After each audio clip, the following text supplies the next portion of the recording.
onde o destino falha e monstros nascem. Capítulo 7. Primeira contra-jogada. O amanhecer chegou cedo demais, e com a indiferença específica das coisas que continuam acontecendo, independentemente de qualquer preparação ou disposição da parte de quem as recebe. A luz entrou pelas janelas altas do quarto de Corvin, com a qualidade horizontal do sol de madrugada avançada, não ainda o dourado do meio da manhã, mas o branco frio da primeira luz, que ilumina sem aquecer, e que torna tudo igualmente visível, sem distinção de importância. As motas de poeira que flutuavam no ar do quarto tornaram-se visíveis de repente, suspensas na coluna de luz, como se sempre houvessem estado ali, apenas aguardando iluminação suficiente para existir na percepção além da matéria. Eu não havia dormido. Não era falta de tentativa. Havia deitado por um período, com os documentos organizados sobre a escrivaninha e o caderno de estratégia fechado ao lado, na posição de alguém que reconhecia que o cérebro funcionava melhor com descanso, e que, portanto, o descanso era parte da estratégia. Mas o tipo de processamento que os documentos da Câmara Secreta haviam iniciado não era o tipo que pode ser simplesmente pausado por vontade. Continuava de forma autônoma, recombinando peças, testando estruturas, buscando inconsistências e confirmações, com a persistência de um processo que havia sido ativado e não tinha instrução de encerramento. Em vez de tentar forçar o descanso que não chegava, havia levantado depois de talvez 90 minutos e passado o restante das horas antes do amanhecer, fazendo o que o processo pedia, revisando, comparando, memorizando. Não era a primeira vez que eu passava uma noite inteira trabalhando com documentos. Era a primeira vez que os documentos diziam coisas com essas implicações. A diferença entre os casos de auditoria da minha vida anterior, que havia sido a vida de Leonardo, que estava ficando cada vez mais distante como denominação precisa, e o que estava na minha frente era simples de articular e difícil de absorver.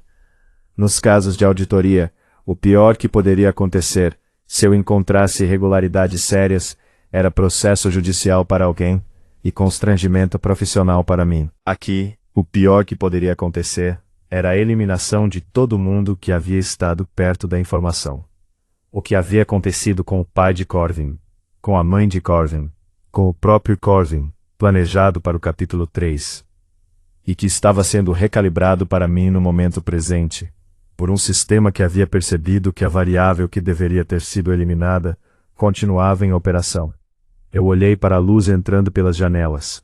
A cidade de Oak Haven continuava lá fora, com a normalidade perturbadora das coisas que seguem seus ritmos cotidianos, enquanto os bastidores são completamente diferentes do que o palco sugere. Sinos de uma torre de igreja distante marcavam a hora, 6 da manhã, em algum lugar entre a madrugada e a vida diurna completa. O movimento nas ruas havia recomeçado com a lentidão específica de uma cidade que ainda estava acordando. Os primeiros criados e trabalhadores iniciando os rituais que tornavam o funcionamento do dia possível para todos os outros. Um mundo que não sabia o quanto de seus movimentos havia sido calculado antes que acontecessem. Eu me levantei e fui até a janela. Olhei para o céu. A luz era suficientemente clara para que eu visse, no horizonte sobre os telhados, o tipo de nuvens que em São Paulo eu associava à tarde de chuva. Aqui, com o clima diferente de um mundo que seguia lógicas próprias de meteorologia, não havia como ter certeza. Mas havia algo na qualidade do ar, uma pressão, uma umidade específica, que sugeria que o dia teria eventos de temperatura variando consideravelmente das manhãs das últimas semanas. Não era irrelevante. Chuva mudava a dinâmica de ruas, mudava quem estava onde, em que número, com qual nível de atenção ao entorno. Mudava as condições de um plano que eu estava começando a esboçar desde que havia lido, nas últimas páginas dos documentos da Câmara, a referência a transferências programadas para o ponto de distribuição do Distrito Norte antes do início da operação principal. Transferências que precisavam ser intestadas ou perturbadas, ou no mínimo documentadas de forma que criassem evidência utilizável. O problema era que eu tinha 12 horas antes de quando elas provavelmente aconteceriam. E precisava usá-las completamente. Bernard estava no corredor quando eu saí do quarto às 6h20, em posição e com expressão que comunicavam que havia estado ali por tempo suficiente para que minha saída não fosse surpresa. Ele estava esperando. Milord, disse com a reverência precisa, o café da manhã está sendo preparado. Não agora, Bernard, pausei. Algo mais urgente. Ele assentiu com a qualidade de alguém que havia servido a família por tempo suficiente para distinguir entre os diferentes tipos de algo mais urgente que membros da família ocasionalmente produziam. Este tipo, voz neutra, olhos com foco para frente, a ausência do tipo de pressa física que geralmente acompanhava a urgência de menor substância, ele reconheceu como o tipo que requeria resposta imediata, sem fazer perguntas que poderiam ser inconvenientes para ambos. Gareth, disse eu, quero vê-lo na biblioteca em 15 minutos, sem registro de reunião. Entendido, milord. E Bernard, ele esperou. Bates vai te perguntar como foi a noite do Lorde. Eu havia pensado nisto durante as últimas horas. Diz que dormiu normalmente e saiu cedo para assuntos da propriedade no setor leste. Não havia setor leste relevante, mas havia documentação de propriedade que tornava a visita plausível o suficiente para funcionar como cobertura por um dia, que era quanto eu precisava. Bernard não demonstrou reação, além de um segundo de processamento. Como milord instruir? Continuei pelo corredor. A biblioteca às 6h20 da manhã tinha uma qualidade diferente de qualquer outro horário. A luz que entrava pelas janelas altas era angular e específica, iluminando seções das prateleiras de forma que criava um padrão de sombras e luz que tornava cada volume visível de forma diferente do que a iluminação artificial das velas havia produzido. Os livros que eu havia espalhado sobre a mesa central durante a madrugada anterior continuavam na mesma posição. Evidência de uma noite de trabalho que ninguém havia perturbado, o que confirmava que o nível de vigilância interna da mansão, pelo menos naquele setor, estava dentro dos parâmetros que eu havia calculado. Fui à mesa, abri o caderno de estratégia na seção de novas anotações que havia começado antes do amanhecer, e que precisava expandir com base no que havia pensado nas últimas horas. Página nova. Operação Distrito Norte. Análise atualizada. Escrevi de forma metódica, porque métodos eram funcionais, mesmo quando a situação era caótica. Talvez especialmente quando era caótica. Informação confirmada via documentos da Câmara. O Distrito Norte funciona como ponto de distribuição para material que o Conselho move por Oak Haven. Transferências de recurso não especificado estão programadas para esta noite. O sistema usa intermediários suficientemente desconectados da origem para tornar rastreamento direto difícil. Informação inferida, mas não confirmada. Rowan pode estar investigando o mesmo ponto, por razões que o romance sugeriu, mas não desenvolveu completamente.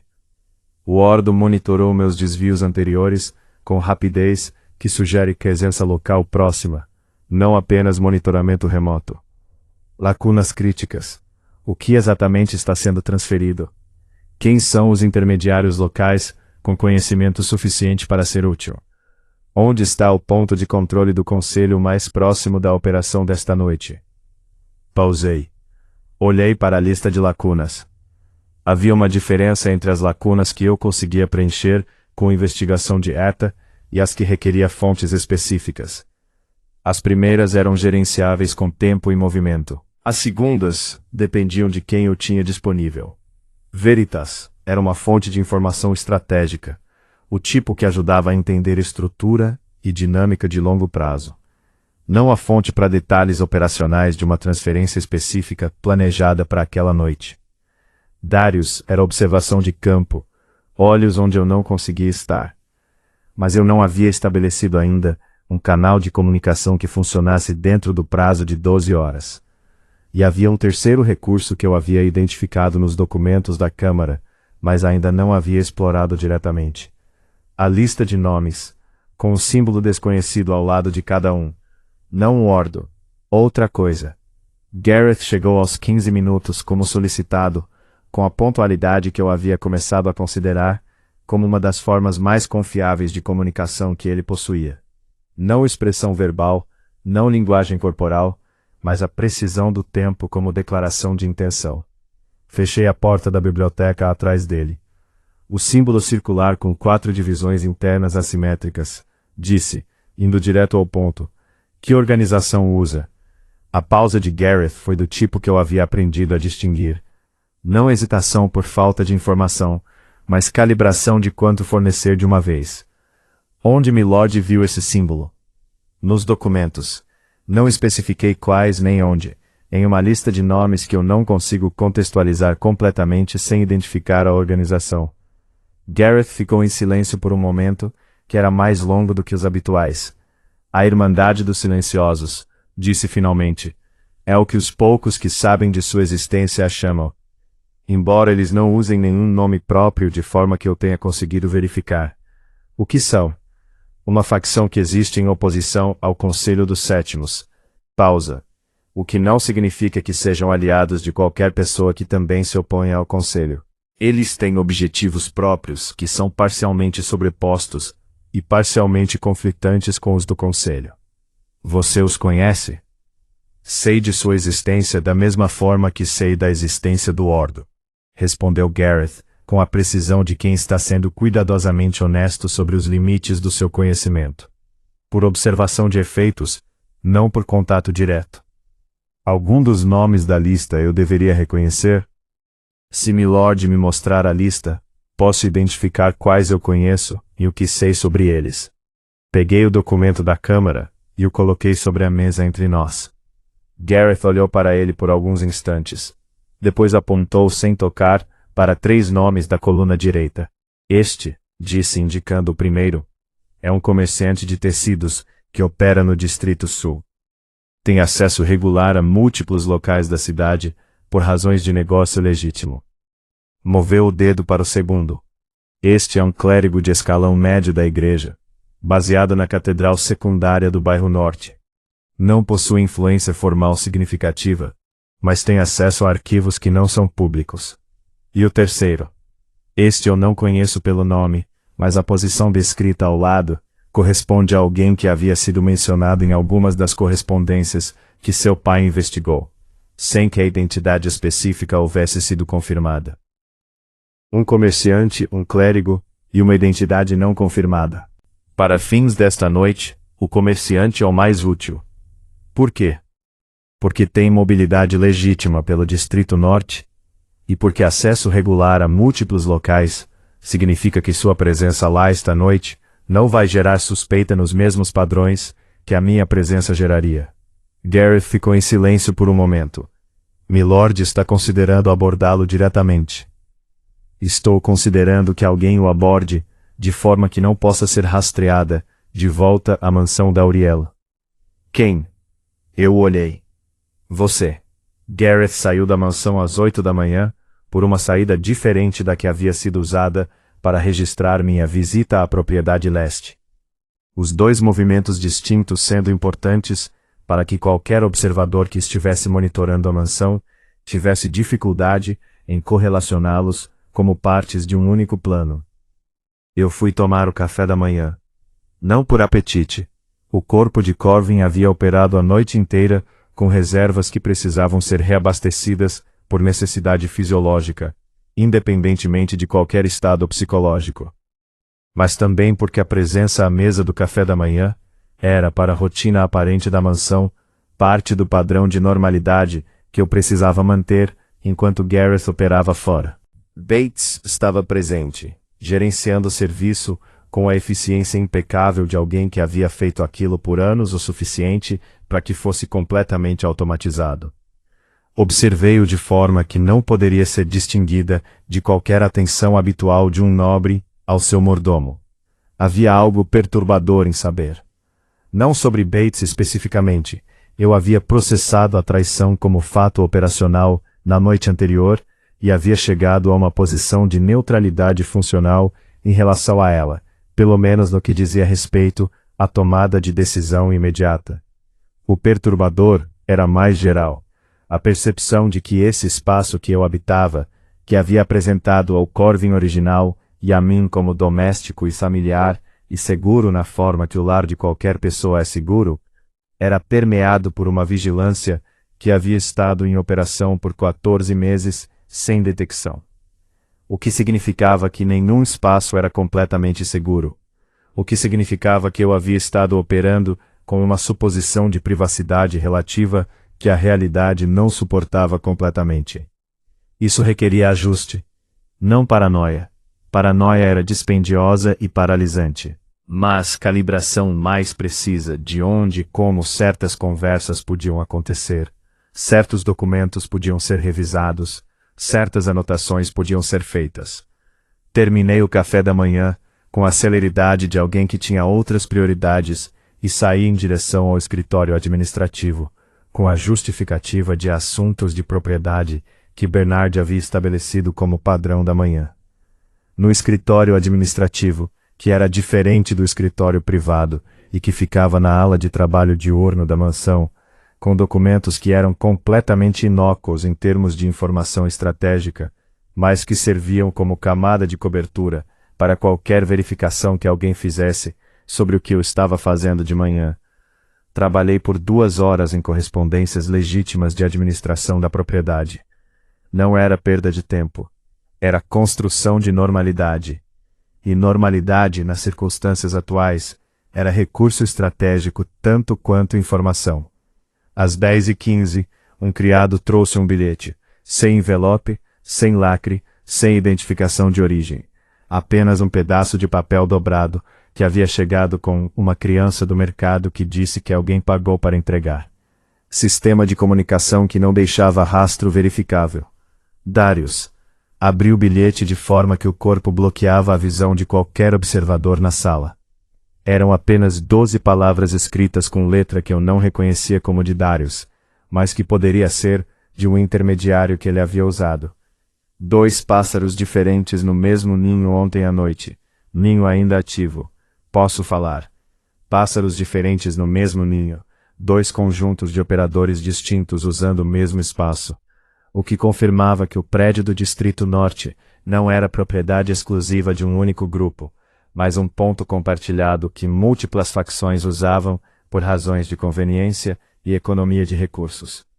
Isso era complicador e oportunidade simultaneamente.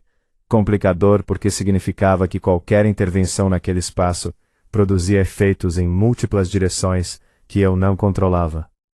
Oportunidade porque significava que havia tensões internas naquele ponto que um observador com informação suficiente poderia explorar.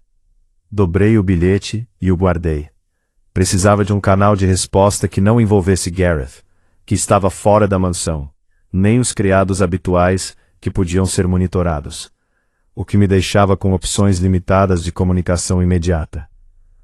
Escrevi uma resposta mínima no verso do bilhete. Onde e quando? E chamei o mesmo criado. A criança ainda está perto? Não sei, milord. Tente encontrá-la. Entrega o mesmo bilhete de volta, com o que está no verso. 2 nomes de cobre pelo trabalho. Era improvisado como sistema de comunicação, mas improvisado não significava ineficiente. Às vezes a ausência de estrutura era sua própria forma de proteção.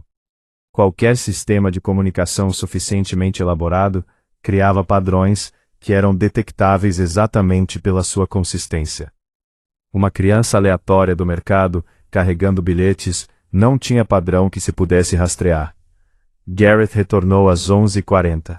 Entrou pelo escritório administrativo com o passo controlado de alguém que havia conduzido a missão com o resultado que havia esperado, nem mais nem menos, e que precisava comunicar o resultado de forma que a comunicação em si não fosse mais informativa para observadores externos do que a conversa precisava ser. Sentou. Esperou que o criado que havia estado na sala saísse. Então disse, em voz baixa e com a brevidade de alguém que havia sintetizado uma conversa mais longa. O comerciante é Alduin Thorne. Sabe do que está acontecendo esta noite. Está, nas palavras dele, preocupado com a escala, o que interpretei como alguém que havia concordado com o envolvimento num nível e está descobrindo que o nível real é consideravelmente maior. Ele vai cooperar? Disse que precisava de razão para acreditar que cooperar era mais seguro do que a alternativa. Gareth me olhou. Pedi que aguardasse contato desta tarde com mais informação específica. E ele vai aguardar? Acho que sim. Há o elemento de que ele já está suficientemente comprometido pelo que sabe, para que a opção de simplesmente não se envolver não seja mais completamente disponível. Era a estrutura básica de um ponto de pressão. Alguém que sabia demais para fingir ignorância, mas não sabia suficientemente para sentir que havia posição sólida a defender. A zona de vulnerabilidade, onde cooperação com uma alternativa parece mais atraente do que qualquer das outras opções disponíveis. O que ele pode fazer esta noite? Tem acesso ao prédio por razões de negócio que não vão levantar suspeita. Pode ser presente durante a transferência sem que sua presença seja anomalia. Uma pausa. E tem o hábito, segundo ele mesmo disse, de manter registros escritos de tudo como proteção própria. Ele tem registros das operações anteriores? Tem. Em local que não é a residência nem o estabelecimento comercial. Entendi que tinha um terceiro local para exatamente esse propósito. Isso era consideravelmente mais do que eu havia esperado de uma abordagem de primeira hora da manhã. Registros verificáveis de operações do Conselho, disse, pensando em voz alta. Ou de intermediários suficientemente próximos do Conselho para que a distinção fosse processualmente irrelevante, complementou Gareth. Era no vocabulário de auditoria, que ainda operava como estrutura de referência primária para esse tipo de análise, o equivalente de documentação de segunda parte com trilha de papel, que podia ser verificada independentemente da fonte original. Não prova direta, mas evidência corroborante que, combinada com os documentos da Câmara e qualquer coisa que a operação desta noite pudesse produzir, começava a construir algo que havia para além de acusações. Diga ao Thorne que nos encontramos às 3 da tarde, disse. Local neutro, longe de qualquer estabelecimento que possa ser monitorado. O mercado de tecidos do bairro das Fontes. Ele vai conhecer. Gareth assentiu e saiu. Às 2h40 da tarde, o bilhete de Darius havia retornado, com uma adição escrita com a mesma letra do original. Mercado da Ponte Norte. Mesa no fundo. 4h da tarde.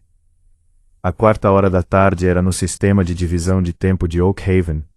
Aproximadamente às 4h do relógio, que eu havia aprendido a traduzir mentalmente. 40 minutos depois do encontro com Thorne. Tempo suficiente se ambas as conversas fossem concisas, o que eu pretendia garantir. O dia havia se tornando nublado da forma que eu havia antecipado, pelas nuvens da manhã.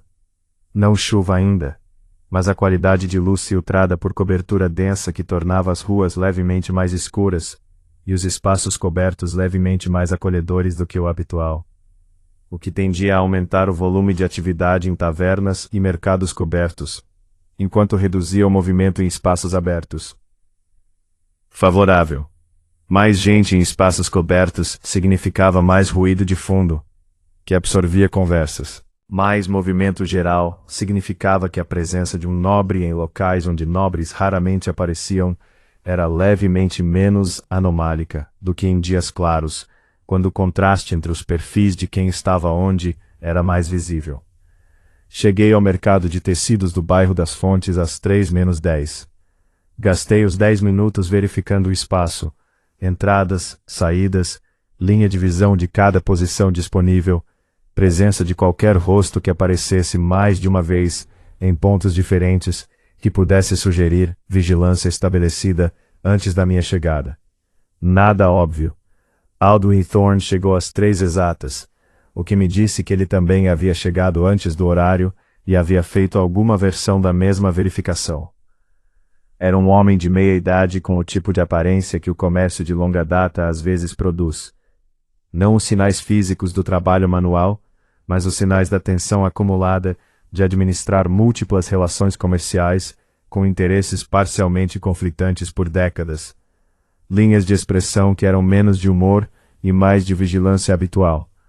Olhos que avaliavam sem parecerem avaliar, o que era uma habilidade específica que requeria prática considerável para desenvolver. Ele me reconheceu imediatamente, e o reconhecimento produziu uma reação que eu interpretei como confirmação de que Gareth havia sido preciso na transmissão do perfil. Havia algo no olhar de Thorne que era o reconhecimento não apenas de um rosto, mas de uma informação previamente recebida sendo confirmada pela presença física. Sentou na cadeira em frente a mim. Não disse nada por um momento. Então, não esperava que fosse o próprio Lord Dauriel. Raramente mando fazer o que posso fazer diretamente, respondi. Economiza camadas de ruído. Uma pausa. Gareth disse que você tinha razão para que eu cooperasse. Não era pergunta. Você já tem razão. Eu coloquei uma cópia de um dos documentos menos sensíveis da Câmara sobre a mesa entre nós. Algo que documentava uma transferência específica do ano anterior, com referências que eu sabia que Thorne reconheceria. Isso conecta a operação de forma suficientemente direta para que a questão não seja se você está envolvido, mas em que medida.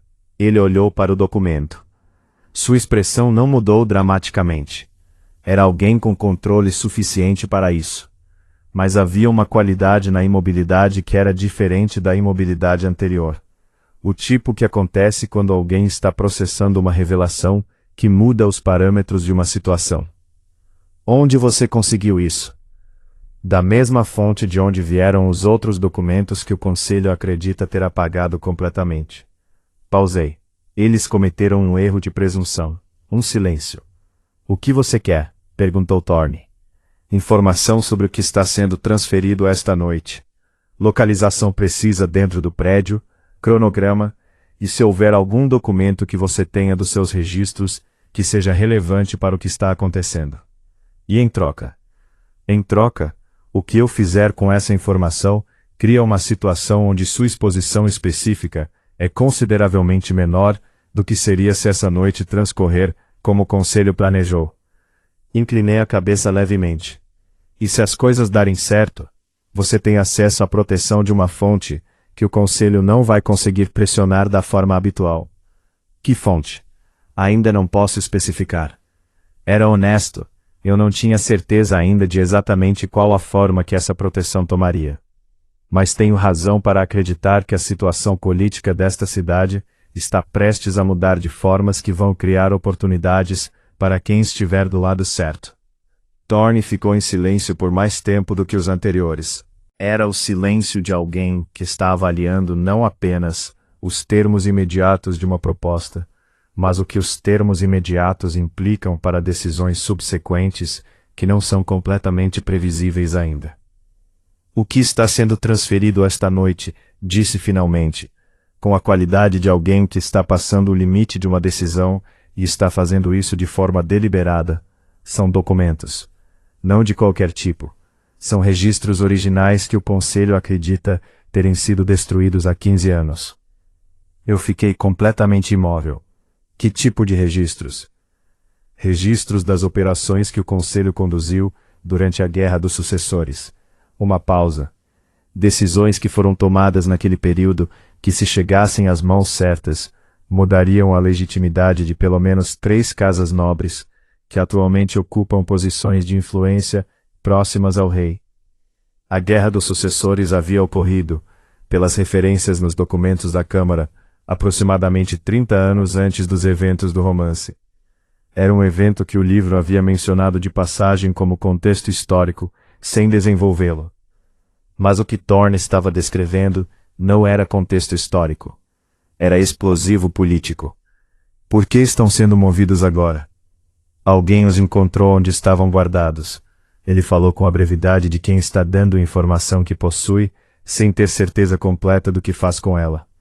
Não sei quem. Sei que o Conselho precisou movê-los com rapidez antes que fossem encontrados novamente por pessoas menos gerenciáveis. Menos gerenciáveis. Vocabulário específico que sugeria que a pessoa que havia encontrado os documentos havia sido ou estava sendo gerenciada de alguma forma. O que abria uma questão que eu precisava não começar a perseguir naquela conversa, porque levava a ramificações que o tempo não permitia explorar. Esta noite, disse eu, você vai estar lá. Estava planejando não estar. Entendo o apelo dessa opção.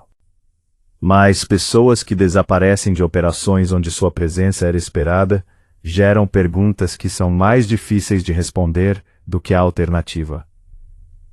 Thorne me olhou por um momento. E se eu estiver lá e as coisas derem errado? O que constitui errado depende de qual o seu objetivo, respondi. O meu objetivo para esta noite não é destruição. É documentação e perturbação suficiente para que os documentos não cheguem ao destino planejado, sem que eu tenha registro do que foram e para onde iam. Perturbação como? Era a pergunta para a qual eu ainda não tinha resposta completamente formulada, porque a formulação completa dependia do que a conversa com Darius produziria nas próximas 40 minutos. Isso fica definido esta tarde, disse. O que preciso agora é que você concorde em estar presente e em comunicar, através do canal que estabelecermos, qualquer mudança de cronograma ou localização que ocorra entre agora e a meia-noite. Thorne olhou para a mesa por um momento. Depois levantou os olhos. Certo, disse, com a qualidade de alguém que havia tomado uma decisão que não gostava, mas considerava a menos ruim disponível. Mas quero deixar claro que estou fazendo isso para proteger minha própria posição, não por qualquer lealdade à família da Aurielle ou por oposição filosófica ao conselho. Motivação honesta. É exatamente a que prefiro. O encontro com Darius foi mais curto e mais produtivo. Ele já sabia mais do que eu havia esperado. Havia estado no Distrito Norte naquela manhã. Havia identificado os 2 grupos distintos que operavam no prédio. E havia mapeado, por observação de padrões de movimento de entrada e saída, a provável localização de armazenamento dentro do espaço. Quando mostrei o mapa que Veritas havia me dado, e adicionei as marcações que Thorne havia confirmado durante nossa conversa, o resultado combinado era suficientemente preciso para ser operacional. Você quer interromper a transferência? Disse Darius. Quero documentar e desviar. A interrupção completa cria um problema maior do que resolve. Se os documentos desaparecem sem explicação, o Conselho sabe que houve interceptação ativa, e recalibra com mais agressividade do que se os documentos simplesmente não chegarem ao destino, por razões que pareçam logísticas. Você quer que pareça acidente, ou atraso, qualquer coisa que compre tempo sem confirmar que há alguém coordenando contra eles. Darius olhou para o mapa por um momento. Tenho 2 homens que podem entrar pela passagem de serviço que a mulher do arquivo marcou. Ele usou aquela designação sem elaborar, o que me disse que havia identificado a origem do mapa sem que o houvesse precisado confirmar. Podem criar uma distração logística suficiente para que o cronograma seja perturbado em pelo menos 2 horas. 2 horas é suficiente se eu conseguir o que preciso na primeira fase. O que você precisa na primeira fase? Acesso ao conteúdo dos documentos por tempo suficiente para criar cópias resumidas das informações mais relevantes. Darius me olhou por um momento com a atenção específica de alguém avaliando se está ouvindo o que acredita que está ouvindo. Você quer entrar pessoalmente. Brevemente, com cobertura adequada. Isso é consideravelmente mais arriscado do que ficar fora e deixar que as peças trabalhem. Sim. Mantive o contato visual, mas os documentos que estão sendo transferidos contêm informação que não posso verificar de segunda mão com confiança suficiente para usá-la estrategicamente. Preciso ver o que é. Silêncio. Darius olhou para o mapa novamente. Tem uma janela de tempo no cronograma que Thorne passou onde o prédio vai ter presença reduzida, entre a chegada dos documentos e a chegada da equipe de transferência final. Ele marcou um ponto no mapa, aproximadamente 15 minutos. Se você entrar aqui e sair por aqui, os 2 grupos não vão se sobrepor, e meus homens podem garantir que nenhum dos observadores externos mude de posição durante esse período. 15 minutos, suficiente para verificar conteúdo e registrar o essencial. Insuficiente para a leitura completa, o que não era o objetivo. Certo, disse. Darius dobrou o mapa e o devolveu. Há mais uma coisa, disse ele, com o tom de alguém que havia guardado informação por estratégia e decidiu que o momento de fornecê-la havia chegado. Continue. Os dois grupos no prédio não estão coordenados. Uma pausa. Um é a operação do Conselho, o outro é a operação da Irmandade. A Irmandade dos Silenciosos, o símbolo circular da lista da Câmara. Eles sabem um do outro? Sabem que o outro está lá. Não sei o nível de detalhe além disso. Eu processei por um segundo. O que a Irmandade quer desta operação? A mesma coisa que você, provavelmente. Darius me olhou com aquela qualidade de atenção que havia demonstrado desde o início, avaliativa, honesta sobre seus limites. Mas os meios e o que fazem com o que encontram podem ser completamente diferentes. O que significava que havia uma terceira variável operando no mesmo espaço esta noite, com objetivos parcialmente alinhados e parcialmente desconhecidos, que eu não controlava e que podia complicar qualquer plano que não a levasse em conta. Mais complexidade, mais variáveis imprevisíveis, mais probabilidade de que o que acontecesse esta noite fosse diferente do que qualquer plano antecipava completamente. Tudo bem, disse eu.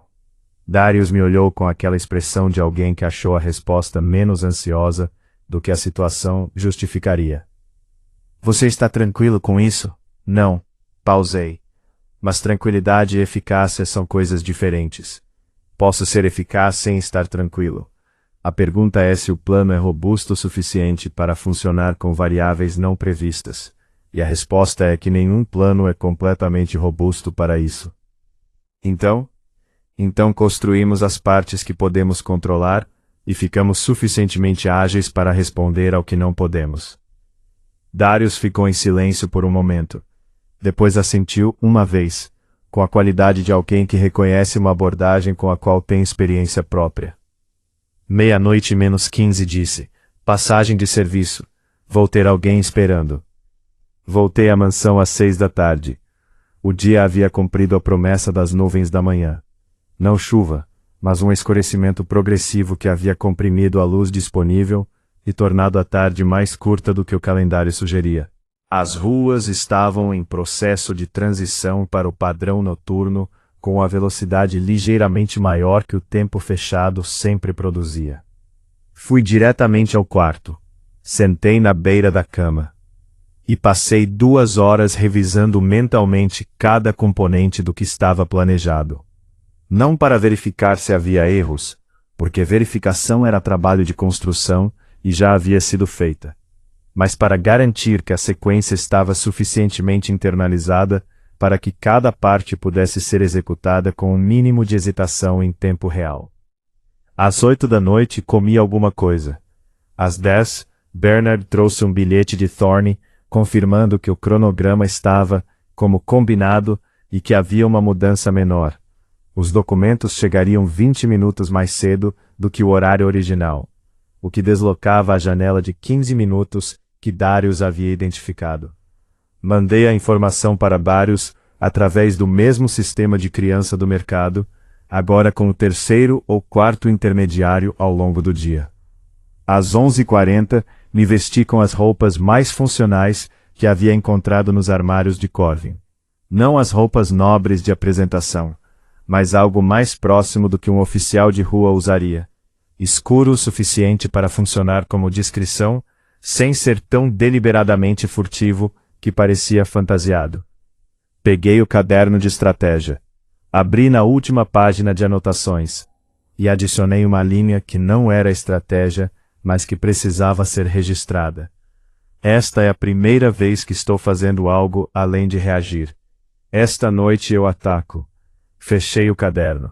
E saí pelo portão de serviço, no silêncio da cidade de meia-noite, em direção ao Distrito Norte e ao que estava esperando lá. Fim do capítulo 7.